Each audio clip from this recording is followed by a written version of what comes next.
In 2017, the world watched in horror as Jong Nam, the exiled half-brother of North Korean leader Kim Jong Un, was brutally murdered at Kuala Lumpur International Airport. The weapon? VX nerve agent, a chemical weapon so deadly that even a minuscule amount can kill within minutes. It's classified as a weapon of mass destruction by international law.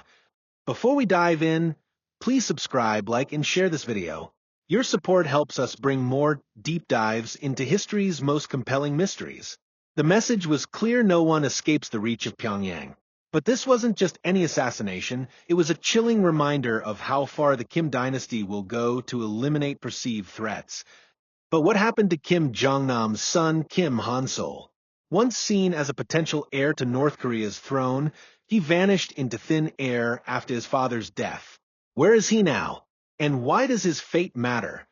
Let's rewind to understand who Jong Nam really was, and why his story still haunts us today. Jong Nam was born in 1971, the eldest son of former North Korean dictator Kim Jong-il. For years, he was groomed to be the next ruler of North Korea. But everything changed when he made an embarrassing mistake. In 2001, while living in exile, Jong Nam was arrested in Japan after attempting to visit Tokyo Disneyland using a forged passport. This incident embarrassed the regime and marked the beginning of his fall from favor. But it wasn't just the Disneyland debacle that cost him his place in the family hierarchy. Jong Nam openly advocated for reform and criticized the oppressive nature of the Kim dynasty, a stance that further alienated him from power. By 2003, he was living in exile, primarily in Macau, where he became a vocal critic of the regime. Kim Han-sol, the firstborn grandson of Kim Jong-il. Unlike many members of the secretive Kim dynasty, Han-sol grew up exposed to Western ideals through his education abroad. He attended prestigious institutions like Li Pechun United World College in Hong Kong and Sciences Po in France, places where students from all over the globe come together to learn about peace-building, multiculturalism, and global citizenship. Show images of these schools and young Han-sol in interviews or casual photos. Han-sol broke away from the rigid mold of North Korean propaganda. In interviews, he spoke candidly about the suffering endured by ordinary North Koreans under the regime's rule. "I've always dreamed that one day I would go back and make things better for the people there," he once said. His words carried weight, not only because of his lineage, but also because they represented hope for millions divided by borders drawn decades ago. Yet, despite his noble intentions, Han-sol's life took a dark turn after his father's murder. With the shadow of Pyongyang looming large, he disappeared from public view. Some say he's protected by foreign intelligence agencies. Others believe he remains in hiding, constantly looking over his shoulder. So, where exactly is Kim Han-sol today? To answer that question, we must delve deeper into the murky waters of geopolitics, betrayal, and survival. Stay tuned. Kim Han-sol was born in 1995 in Pyongyang, the capital of North Korea, under the shadow of one of the world's most secretive regimes. As the eldest son of Kim Jong Nam and the firstborn grandson of Kim Jong-il, his life was destined to be anything but ordinary. But instead of following in his family's footsteps, Han-sol charted a different course, one that would eventually lead him far from the oppressive confines of Pyongyang. Han-sol spent his early years in North Korea, before moving to Macau with his mother, Lee Hae-kyung, and sister, Sol-hui. There, he attended elite international schools, including Li Pechun United World College in Hong Kong and Sciences Po in France, places where students from around the globe come together to learn about peace-building, multiculturalism, and global citizenship. In an interview with Elizabeth Wren, former UN Undersecretary General, Han-sol opened up about the isolation he felt growing up. "When I was young," he said, "I lived in a bubble, a very isolated environment. My family's status meant I couldn't form meaningful connections with others." This sense of detachment shaped his worldview and fueled his desire to break free from the constraints of the Kim dynasty. For Han-sol, education became both a refuge and a rebellion. It allowed him to explore ideas beyond those imposed by the regime, fostering dreams of living a normal life away from the glare of politics. He once remarked, "I just wanted to live like everyone else, to have friends, to experience freedom." Little did he know how much these aspirations would shape his destiny. But, as we'll soon discover, breaking away from the Kim dynasty comes at a steep price. Let's now turn our attention to Han Sol's father, Kim Jong Nam, whose tragic end set off a chain reaction that changed everything. Kim Han Sol didn't shy away from criticizing the regime he came from. In interviews, he spoke candidly about the suffering endured by ordinary North Koreans under the rule of his uncle Kim Jong Un. "I've always dreamed that one day I would go back and make things better for the people there," he once said, revealing a deep commitment to improving lives marred by poverty and oppression. Han Sol believed that division wasn't merely political, it was rooted in human values. "It's not just political issues, it's human values that divide us," he explained during his interview with Elizabeth Wren. His words carried weight, challenging the narrative propagated by Pyongyang and resonating with millions who long for unity on the Korean peninsula. For dramatic effect, he also openly criticized Kim Jong-un, calling him a dictator and expressing concern over the direction North Korea was heading. Such statements made Han Sol a target for scrutiny and possibly worse. Yet, despite the risks, he remained steadfast in advocating for change. For many, he represented hope, a bridge between two Koreas separated by decades of hostility. But this hope came at great personal cost. The assassination of his father, Kim Jong Nam, would forever alter the trajectory of Han Sol's life. What exactly happened that fateful day? And why does it matter so deeply? On February 13, 2017, Kim Jong Nam arrived at Kuala Lumpur International Airport in Malaysia, ready to board a flight back to Macau. Unbeknownst to him, danger lurked nearby. Within minutes, two women, Siti Aisyah from Indonesia and Don Tihung from Vietnam, approached him near a self-check-in kiosk. They smeared VX nerve agent, a deadly chemical weapon banned under international law, onto his face. VX is one of the deadliest toxins ever created. Even a minuscule amount can kill within minutes, causing symptoms like sweating, vomiting, and seizures. Kim Jong Nam collapsed shortly after the attack and died en route to the hospital. Malaysian authorities later confirmed that traces of VX were found on his face, linking the suspects directly to the crime. What is VX? VX is an organophosphorus compound developed during the Cold War. Classified as a weapon of mass destruction, it inhibits enzymes crucial for nerve function, leading to rapid death. How does it work?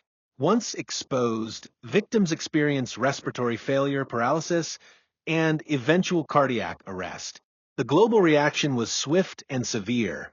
South Korea condemned the killing, labeling it a reign of terror orchestrated by Kim Jong-un.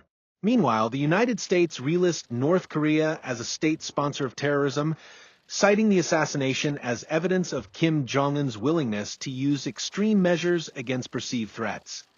For Kim Han Sol, the loss of his father was devastating. Not only had he lost a loved one, but he also became a prime target himself. With no safe haven left, Han Sol vanished into hiding, sparking widespread speculation about his whereabouts. Was he still alive? If so, where was he hiding?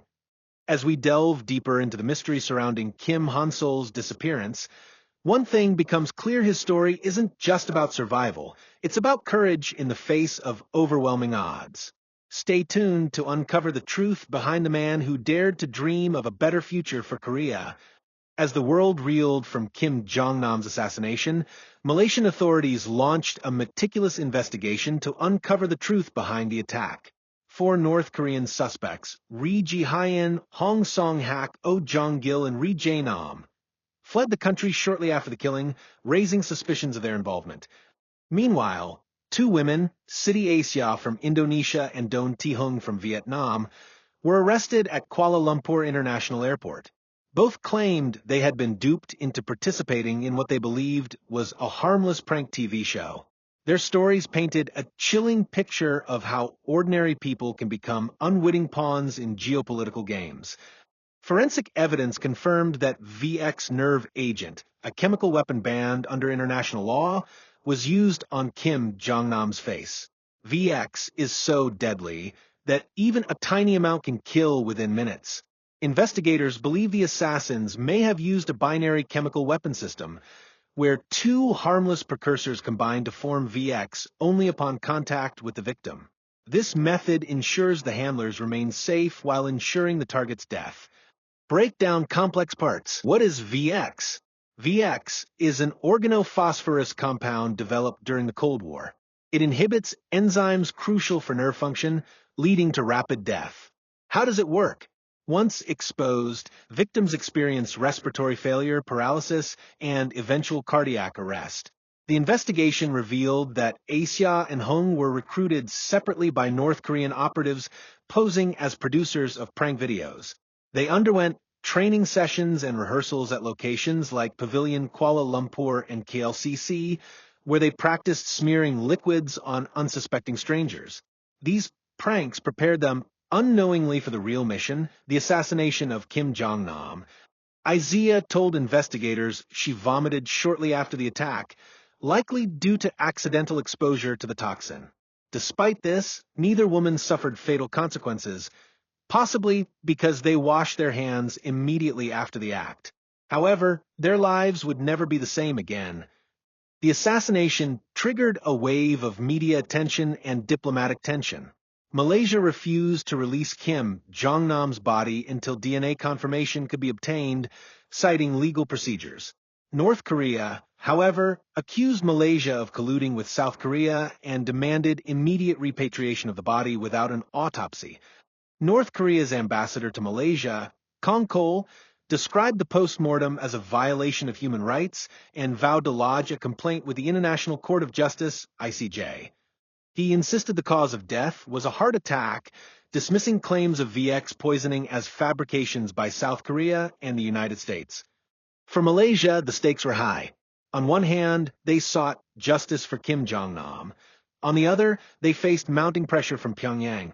In response, Malaysia canceled visa-free entry for North Koreans, declared North Korea's ambassador persona non grata, and prohibited North Korean citizens from leaving the country. Meanwhile, the fate of City Asia and Don Tihung hung in the balance. After months of legal proceedings, Indonesian government intervention led to Aisyah's release in March 2019. Her charges were dropped following intense diplomatic negotiations between Jakarta and Kuala Lumpur. However, Don Tihung wasn't as fortunate. She pleaded guilty to a lesser charge of voluntarily causing hurt by dangerous weapons or means and served 3 years and 4 months in prison before being released in May 2019. The disparity in their treatment sparked outrage among Vietnamese officials and defense lawyers who accused Malaysia of bias. During her trial, Hung recounted how she was lured into the scheme by promises of $100 per prank. Unbeknownst to her, these pranks culminated in the murder of a man she barely knew. Beyond the personal tragedies of Asia and Hung lies a larger narrative about impunity and accountability. Despite overwhelming evidence pointing to North Korean involvement, no high-ranking officials in North Korea faced repercussions for orchestrating the crime. Instead, the masterminds walked free, leaving behind 2 innocent women to shoulder the blame. As tensions simmered between Malaysia and North Korea, questions lingered: why did Kim Jong Un order his brother's assassination? And why did he choose such a brazen method? To answer these questions, we must delve deeper into the inner workings of the Kim dynasty and the lengths it will go to eliminate perceived threats. Stay tuned. After the shocking assassination of his father, Kim Jong Nam, in February 2017, Kim Han-sol's life took a dramatic turn. Fearing for his safety, he vanished from public view almost immediately. But where did he go? And who is protecting him? Reports suggest that Kim Han-sol was placed under protective custody by the United States Central Intelligence Agency CIA shortly after his father's death. While his exact location remains undisclosed, intelligence sources indicate he may be living in the United States or Europe. Former U.S. officials have confirmed that Kim Han-sol had been working as a source for American intelligence agencies prior to his father's murder. This revelation sheds light on why North Korea viewed him as such a significant threat. Documents show that during his travels, Han Sol carried $120,000 in cash and multiple passports, including those issued by North Korea. These details underscore his importance as both a defector and an informant. Break down complex parts. Why would the CIA protect Kim Han Sol? As the eldest grandson of Kim Jong-il, Han Sol possesses invaluable insights into the inner workings of the Kim dynasty. His knowledge could help Western nations better understand North Korea's military strategies, leadership dynamics, and even its nuclear program. What makes him unique? Unlike many defectors, Han Sol grew up exposed to Western ideals through his education abroad. This exposure shaped his worldview and made him a credible voice against the oppressive regime led by his uncle, Kim Jong Un. Han Sol's cooperation with intelligence agencies has come at great personal risk. Despite being shielded by some of the world's most advanced security measures, he remains a target for Kim Jong Un. But the question now is, how long can he stay hidden? But staying safe isn't easy when you're on the radar of one of the world's most ruthless regimes. Let's explore the threats Han Sol faces and how close North Korea came to silencing him permanently. In October 2017, Chinese police arrested 2 North Korean agents in Beijing suspected of plotting harm against Kim Han Sol. The suspects were members of North Korea's Reconnaissance General Bureau, a secretive agency responsible for overseas espionage and covert operations. They were part of a larger team of 7 operatives whose mission was foiled by Chinese authorities. This wasn't the first time Han Sol narrowly escaped danger. According to reports, there were at least 2 previous attempts on his life, one in 2010 and another in 2012. Each attempt highlights the lengths to which Kim Jong-un will go to eliminate perceived rivals, regardless of their familial ties. For Han Sol, survival means constantly looking over his shoulder. Even basic freedoms like traveling or speaking publicly are luxuries he cannot afford. Imagine living in fear every day, knowing that your own family sees you as a liability rather than kin. Consider the case of Dae Yong-ho, a former North Korean ambassador to Great Britain who defected in 2016. After Kim Jong Nam's murder, they drastically reduced his public appearances, fearing retaliation from Pyongyang. Like Han Sol, he became a symbol of defiance. As we delve deeper into Han Sol's story, it becomes clear that his journey isn't just about survival. It's about courage in the face of overwhelming odds. Stay tuned to uncover the truth behind a man who dared to dream of a better future for Korea. The assassination of Kim Jong Nam sent shockwaves through global politics, but its most profound impact was felt within North Korea itself. By eliminating his half-brother, Kim Jong Un solidified his grip on power, silencing any potential rivals and sending a chilling message to anyone who dared challenge his authority. This act wasn't just about securing leadership, it was also a demonstration of Kim Jong-un's willingness to act aggressively beyond its borders. The use of VX nerve agent, a chemical weapon banned under international law, highlighted the regime's disregard for global norms and underscored its capacity for ruthless violence. For Kim Han Sol, the consequences were deeply personal. Overnight, he became one of the world's most wanted individuals, forced into hiding to evade assassination attempts orchestrated by his own family. Living in exile, Han Sol faced constant fear for his life, knowing that even the smallest misstep could lead to tragedy. Imagine living in a world where your own bloodline seeks to silence you. For Han Sol, this reality has shaped every decision he makes. Yet despite these challenges, he continues to advocate for change, driven by hope for a better tomorrow. But what does this brighter future look like? To understand Han Sol's vision, we must delve into his dreams for Korea, a dream rooted in unity, compassion, and progress. Kim Han Sol's aspirations extend far beyond mere survival. He envisions a Korea united, not divided by barbed wire and propaganda, but connected by shared history, culture, and humanity.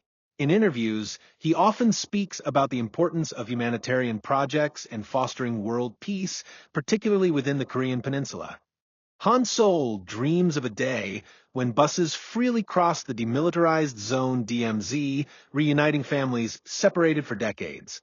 Imagine grandparents meeting grandchildren they've never seen, siblings embracing after years apart. It's a vision both heartwarming and heartbreaking, a reminder of how much pain division has caused. Think about it. Millions of Koreans live their lives longing for closure, unable to visit graves of loved ones or celebrate traditions together. Han Sol believes that breaking down these barriers is not only possible, but essential for healing the wounds of war. His vision isn't limited to Korea alone. Han Sol envisions a world where political differences don't overshadow shared human values. During his time at United World College, he learned firsthand the importance of diverse perspectives, forming friendships across cultural lines and gaining insights into global issues. Share anecdotes from his educational journey. At Sciences Po in France, Han Sol once said, "There are things that divide us, politics, ideologies, borders, but beneath all that, we share the same core human values." This philosophy guides his approach to advocating for unification, emphasizing empathy and collaboration over animosity. While his dreams may seem distant, Han Sol's optimism remains unwavering. He believes that small steps can lead to significant change, whether through organizing family reunions or supporting grassroots movements for peace. But achieving this requires more than words. It demands action, courage, and perseverance.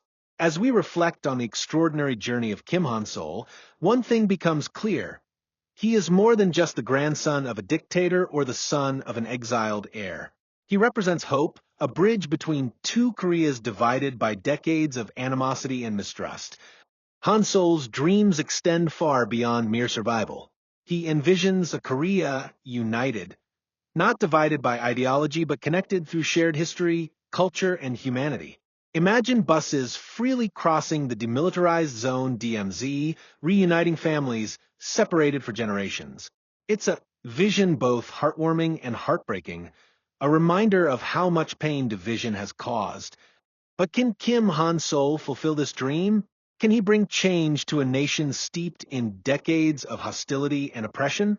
Or will his aspirations remain unfulfilled, overshadowed by the legacy of the Kim dynasty?